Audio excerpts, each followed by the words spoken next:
Assalamualaikum warahmatullahi wabarakatuh. Inilah calon presiden kita. Insyaallah, amin, amin, ya. Kritik Sekretaris Jenderal Partai Demokrasi Indonesia Perjuangan atau PDIP, Hasto Kristianto terhadap Anies Baswedan dinilai sebagai bentuk kekhawatiran terhadap kontestasi pemilihan presiden tahun 2024. Hal itu diungkapkan oleh Direktur Eksekutif Indonesia Political Opinion atau IPO, Deddy Kurniasyah. Dia mengatakan, di luar tafsir dampak konflik secara politik, Hasto terlihat khawatir dengan kemunculan Anies karena dari semua tokoh yang memungkinkan menjadi rival PDIP di 2024 adalah Anies.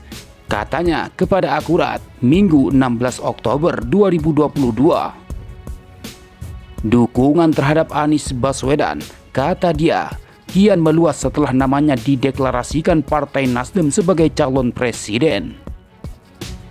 Dia mengakui saat ini dukungan terhadap Anies Baswedan belum bisa disebut telah mendominasi.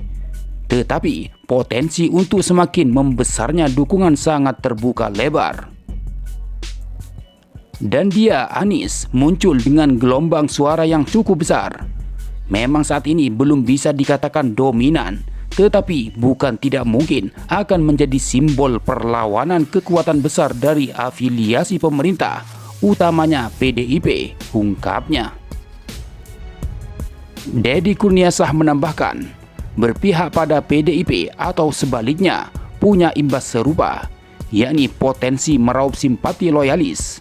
Karena faktor PDIP sebagai partai utama penguasa, dekat dengan PDIP bisa mendapat ceruk suara, sementara jauh dari PDIP juga bisa dapat ceruk kontra PDIP.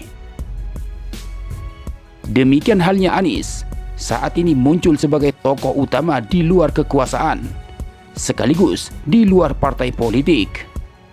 Bagi PDIP, memusuhi Anies secara politik berimbas solidaritas di internal dan menguatkan pemilih kontra oposisi ke PDIP. Untuk itu, yang dilakukan Hasto jelas untuk kepentingan itu, ungkapnya.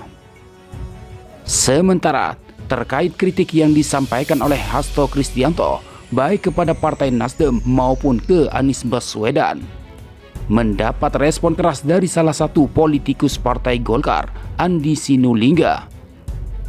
Aktivis Kolaborasi Warga Jakarta atau KWJ itu menilai Hasto langsung menjadi cengeng apabila kinerja Jokowi lah yang dibanding-bandingkan publik.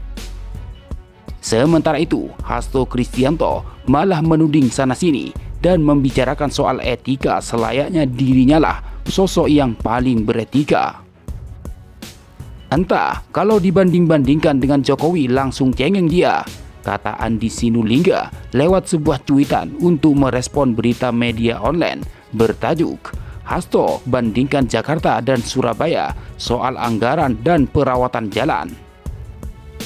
Tuding sana sini, ngomong etika, seperti dia yang paling beretika, sambut Andi, seperti dikutip pada Minggu 16 Oktober 2022. Sekjen PDIP Hasto Kristianto makin rajin mengkritik Anies Baswedan. Terbaru, Hasto mengkritik banjir yang terjadi di Jakarta. Bahkan Hasto menyindir agar Partai Nasdem ikut membantu menjelaskan kondisi banjir yang terjadi di masa pemerintahan Gubernur DKI Jakarta Anies. Jadi saya ketemu orang di Yogyakarta. Banyak yang bertanya, setelah Pak Anies dideklarasikan, kenapa alam tidak bersahabat? Muncul banyak banjir. Itu pertanyaan masyarakat, ujar Hasto di Visipol UGM, Senin 10 Oktober. Hasto menjabarkan alasan Nasdem harus menjawab banjir di Jakarta sebagai sebuah hukum demokrasi. Sebagai pengusung, sambung Hasto, Nasdem harus berada di barisan depan menjawab pertanyaan banjir di Jakarta.